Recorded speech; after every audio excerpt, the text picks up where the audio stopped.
तर नमस्कार, तुम्ही पाहतात मराठी भूमी। आज आपण महाराष्ट्रात उघड झालेल्या एक अत्यंत गंभीर आणि धक्कादायक प्रकाराबद्दल सविस्तर जाणून घेणार आहोत।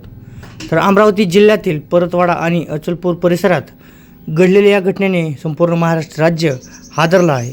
नेमकं प्रकरण काय आहे हे आपण समजून घेऊया। तर काही दिवसांपासून परतवाडा आणि आसपासच्या भागातील नागरिकांच्या मोबाईलवर काही अश्लील व्हिडिओ मोठ्या प्रमाणावर व्हायरल होत आहेत। या व्हिडिओमध्ये वेगवेगळ्या मुली आक्षेपार्ह अवस्थेत दिसत होत्या। धक्कादायक बाब म्हणजे प्रत्येक व्हिडिओमध्ये मुली वेगळ्या होत्या, पण मुलगा मात्र एकच होता। हे व्हिडिओ जसजसे पसरू लागले तसं परिसरात खळबळ उडाली। संबंधित मुलींचे चेहरे स्पष्ट दिसत असल्यामुळे त्यांना समाजात मोठा त्रास सहन करावा लागला। तक्रार आणि पोलिसांची एंट्री।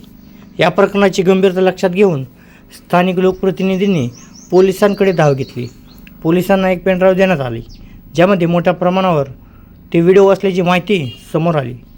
माहितीनुसार या पेनड्राईव्हमध्ये शेकडो व्हिडिओ आणि अनेक मुलींचा समावेश असल्याचा संशय व्यक्त केला जात आहे। व मुख्य आरोपी कोण?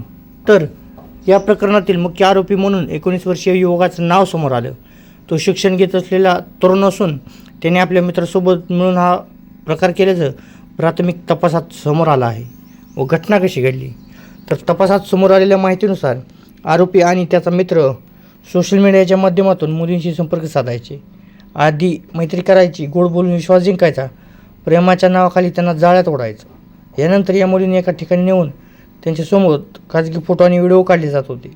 व ब्लॅकमेलिंग धक्कादायक प्रकार।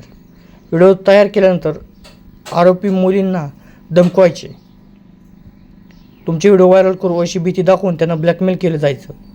काही मुलींना त्यांच्या मैत्रिणींनाही या जाळ्यात ओढायला भाग पाडलं गेलं। अशा प्रकारे एक साखळी तयार झाली आणि अनेक मुली या प्रकरणात अडकत गेल्या। व्हिडिओ लीक नेमके कसे झाले हे बघूया। तर माहितीनुसार आरोपी आणि त्याच्या मित्रामध्ये काही कारणावरून वाद झाला। त्यानंतर रागाच्या भरात हे व्हिडिओ वेगवेगळ्या ग्रुपवर शेअर करण्यात आले आणि तेथूनच हे व्हिडिओ मोठ्या प्रमाणावर व्हायरल झाले। त्यानंतर पोलिसांची कारवाई। प्रकरण उघड झाल्यानंतर पोलिसांनी तात्काळ गुन्हा दाखल केला। आरोपी फरार झाला होता, मात्र मोबाईल लोकेशनच्या आधारे त्यांना अटक करण्यात आली। तपासात हेही समोर आलं की काही पीडित मुली अल्पवयीन आहेत, त्यामुळे आरोपीवर गंभीर कलमांसह कठोर कायदेशीर कारवाई सुरू आहे। व पीडित मुलींची अवस्था। या घटनेमुळे अनेक मुलींचं आयुष्य उद्ध्वस्त झाल्याचे चित्र दिसत आहे। समाजात वावरणं कठीण झालं, घराबाहेर पडणं अवघड झालं व कुटुंबियावरही मानसिक ताण वाढला। सध्या पोलिसांकडून पीडित मुली आणि त्यांच्या कुटुंबियाचं समुपदेशन केलं जात आहे। ही घटना केवळ एक गुन्हा नाही, तर समाजासाठी एक गंभीर इशारा आहे। सोशल मीडियाचा गैरवापर किती धोकादायक ठरू शकतो व विश्वासाचा गैरफायदा घेतला तर परिणाम किती भयानक होऊ शकतो आणि युवा पिढी कोणत्या दिशेने जात आहे यावर आता गंभीर विचार करण्याची ही गरज आहे। तर एका 19 वर्षीय तरुणाने केलेले हे कृत्य केवळ गुन्हा नाही, तर अनेक कुटुंबाचं आयुष्य उद्ध्वस्त करणारा हा प्रकार आहे। पोलीस तपासात हे सुरू आहे। दोषींवर कठोर कारवाई होईल अशी अपेक्षा आहे।